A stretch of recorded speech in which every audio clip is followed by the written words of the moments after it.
Big shout out to LitRPG Reads and Paul Bello Fine call. for this fantastic article. It's on bringing the chill of winter into our D&D campaigns. It really got me thinking about the power of a well-crafted winter setting. Reminds me of this one campaign, years ago, where my party was crossing a mountain range in the dead of winter. We were ill-prepared, low on supplies, and then bam, blizzard hits. Visibility dropped, almost to zero. Every step was a gamble, not knowing if we were about to tumble into a hidden crevasse. Oh, wow. We ended up huddled in this tiny abandoned shrine for days, rationing our last bit of food and telling stories to keep our spirits up. It wasn't about epic battles or loot. It was about sheer survival. And man, the tension was incredible. It really brought home how a harsh environment can completely change the game. Yeah, that's what's so fascinating about incorporating winter into a campaign. It forces both players and characters to think differently. The environment becomes an active force, demanding respect and adaptation. It's not just a backdrop anymore. It's a character in itself, shaping the narrative and challenging your players in unexpected ways. Think about it. The biting wind, the deep snow drifts, the ever-present threat of hypothermia. These elements add a layer of realism and immediacy that can really elevate your game. Suddenly, even a simple journey becomes a test of skill and resourcefulness. Yeah, the article makes a great point about turning the environment into a sort of adversary. And it goes beyond just survival. Think about the psychological impact of a world locked in ice and snow.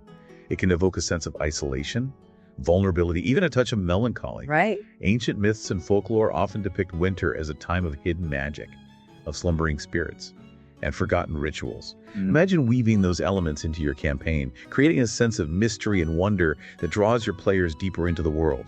Speaking of drawing players in, let's talk about setting the scene. The article really emphasizes the importance of sensory details. It's not just about telling your players it's cold, it's about making them feel it. Describe the crunch of snow underfoot, the sting of wind on exposed skin, the way breath mists and freezes in the air. Think beyond words, too. You can use sound effects to create an immersive soundscape, the howl of wind, the creak of ice, the distant cry of a wolf. Even adjusting the lighting to evoke a sense of perpetual twilight can really enhance the atmosphere. I love the idea of using lighting and sound to create that ambiance. It's like setting the stage for a theatrical performance. Yeah. And speaking of stagecraft, the article suggests some pretty cool practical tips for creating a visual representation of a winter landscape. Things like using white foam sheets to simulate snowdrifts, or clear resin to create frozen lakes and rivers.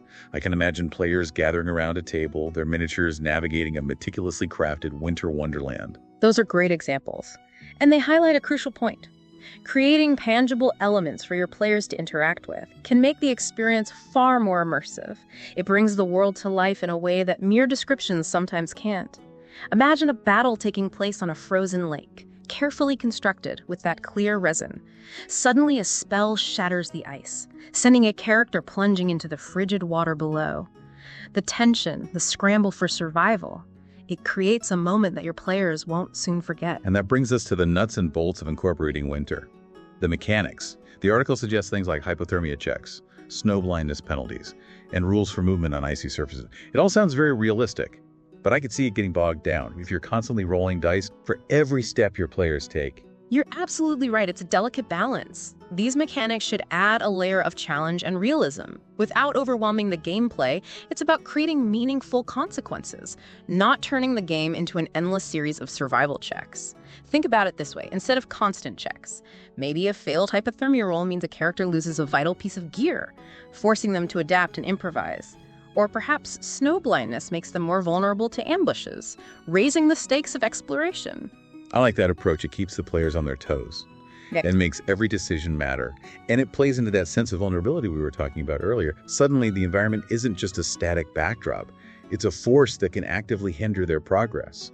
The article also talks about incorporating environmental hazards as encounter elements, things like avalanches, blizzards, and even hidden ice traps. I'm picturing a scene where the party is crossing a narrow mountain pass, and suddenly an avalanche roars down the slopes, threatening to bury them alive. It's a classic scenario, but one that's full of potential. The key is to design these encounters in a way that responds to player actions and choices. In that avalanche scenario, maybe the players can attempt to outrun it, seek shelter in a nearby cave, or even use their skills to trigger it strategically against pursuing enemies. Suddenly, the environment becomes a puzzle to be solved, a tool to be wielded. it's like turning the environment into an extension of the Dungeon Master's toolkit. And it really emphasizes player agency, giving them the tools and knowledge to overcome these wintry challenges. The article talks about the importance of foreshadowing, of dropping hints about potential hazards, and giving players the opportunity to prepare. Maybe they find a tattered map showing avalanche-prone areas, or they encounter a grizzled trapper who warns them about thin ice. Exactly. It's about creating a sense of verisimilitude, making the world feel real and lived in. And when players succeed in overcoming those challenges, it's all the more rewarding because they know they earned it through careful planning and skillful execution. Think about a party that has meticulously prepared for a blizzard, gathering warm clothing, stocking up on supplies, and devising a strategy for navigation. Their success in those conditions is far more satisfying than simply having them breeze through unscathed. Okay, now for the fun stuff. Creatures. The article mentions a whole menagerie of winter-themed foes, from frost giants and ice dragons to shadowy snow spirits and lurking yeti. The visual descriptions alone are enough to spark a dungeon master's imagination, but it's more than just aesthetics, right? Absolutely. These creatures shouldn't just be stat blocks and fearsome visages. They should be deeply integrated into the lore and mythology of your world, reflecting the themes of winter itself. Take the frost giant, for example. Is it simply a territorial behemoth guarding its icy domain? Or is its rage fueled by a deeper sorrow, a lament for a world slowly succumbing to the eternal winter? Perhaps it's bound by an ancient pact to protect a source of primal magic, a pact that's slowly corrupting its very essence. That adds a whole new dimension to the encounter. Suddenly, it's not just about hacking and slashing. It's about understanding the creature's motivations, its place in the world. It opens up opportunities for role-playing, for negotiation, maybe even for forging unexpected alliances. The article suggests tying these creatures to local myths and legends, giving them a sense of history and purpose. So it's not just, oh, there's a frost giant, let's fight it, but rather, this frost giant is the last of its kind, a guardian of a forgotten shrine, and its actions are directly tied to the fate of the entire region. It's about raising the stakes, making each encounter feel significant, and it goes beyond just combat. Think about the role these creatures play in the ecosystem, in the culture of the people who live in these harsh lands. How do they adapt to the cold? What rituals or beliefs have sprung up around them? Perhaps the local villagers offer sacrifices to appease a snow spirit, or they weave protective charms from the fur of a yeti. These details add a layer of cultural richness, making the world feel more believable and engaging. And speaking of cultural richness, who doesn't love a good winter festival? The article touches on this, and I think it's a fantastic opportunity to inject some life and color into a campaign that might otherwise feel bleak and unforgiving. Imagine a grand celebration under the aurora borealis, a feast of roasted meats and spiced wines, a bonfire crackling merrily against the backdrop of snow-covered pines. It's a chance for characters to unwind, to interact with NPCs, to gather rumors, and maybe even get caught up in a bit of intrigue. Festivals are fantastic narrative tools. They can serve as a focal point for the campaign, a place where plot threads converge and new adventures begin. Perhaps there's a ritualistic dance that holds the key to solving a puzzle, or a masked stranger who appears only during this specific celebration, offering cryptic clues, or a dangerous proposition. Or maybe the festival itself is disrupted by a sudden attack, forcing the players to defend the revelers, or unravel a conspiracy that threatens to plunge the region into chaos. And you know me. I love a good heist. A festival with its crowds and distractions could be the perfect setting for a daring robbery. Imagine a team of rogues infiltrating a lavish ball, held in an ice palace, attempting to steal a priceless artifact, while the nobles are distracted by the festivities. Speaking of artifacts, let's not forget about winter-specific gear. The article mentions cloaks woven from the wind itself, icicle blades that shatter on impact, and armor crafted from the fur of legendary yeti is enough to make any player drool with anticipation. And as with the creatures, it's about going beyond mere stats and aesthetics. These items should be imbued with a sense of history and wonder, each one telling a story. A cloak of the north wind might have been passed down through generations of a nomadic tribe, carrying with it legends of their journeys. Through blizzards and frozen wastelands, an icicle blade could be forged from the heart of a glacier, imbued with the spirits of winter, and that yeti fur armor. Maybe it grants the wearer a measure of the yeti's strength and resilience, but also whispers secrets of the creature's hidden mountain paths. I love that. It's like each item becomes a mini quest in itself, a piece of lore waiting to be uncovered. And it can even change the way players interact with the environment right. Maybe a magical pair of snowshoes allows them to traverse snowy terrain with incredible speed and agility. Or a charm carved from ice grants them temporary immunity to the cold.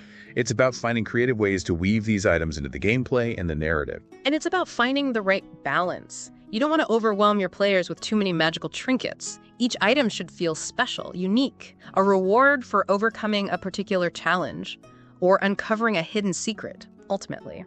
It's about using these winter elements to create a truly immersive and engaging experience for your players. It's about making them feel the bite of the wind, the crunch of snow underfoot, the thrill of facing a monstrous creature of the cold, and the wonder of discovering a hidden world shrouded in ice and snow. It's about creating a world that feels both beautiful and dangerous, inviting your players to step into the unknown and embrace the challenges that await. We've covered a lot of ground today, from setting the scene to designing encounters, but I feel like we've only just scratched the surface. Paul Bello, fine fellow, you know how to get those creative juices flowing. I can already see the gears turning in the minds of our listeners, picturing snow-covered landscapes and fantastical creatures. I think one of the key takeaways here is that winterizing a campaign is about more than just adding a few cosmetic elements. It's about weaving those elements into the fabric of your world, into the stories you tell, and the characters your players embody. It's about finding those unique and unexpected ways to challenge your players, to push them out of their comfort zones, and to create moments that will stay with them long after the dice have been rolled. I couldn't agree more. And speaking of Paul Bello, fine fellow, he ends the article with a question. I think it's a perfect way to wrap up our deep dive today. He asks, what's the most creative way you've incorporated winter elements into your D&D games? And I'm genuinely curious to hear what our listeners have come up with. Have you designed a particularly memorable encounter in a blizzard? Have you created a unique winter-themed magic item that your players still talk about? Or maybe you've woven a chilling winter myth into your campaign that sent shivers down everyone's spines. Whatever your experience, we'd love to hear about it. Head over to the comments and share your stories, your ideas, and your insights. Because ultimately, the best campaigns are the ones we build together, inspired by each other's creativity and passion for the game. So until next time, may your adventures be filled with wonder, excitement, maybe just a touch of frostbite.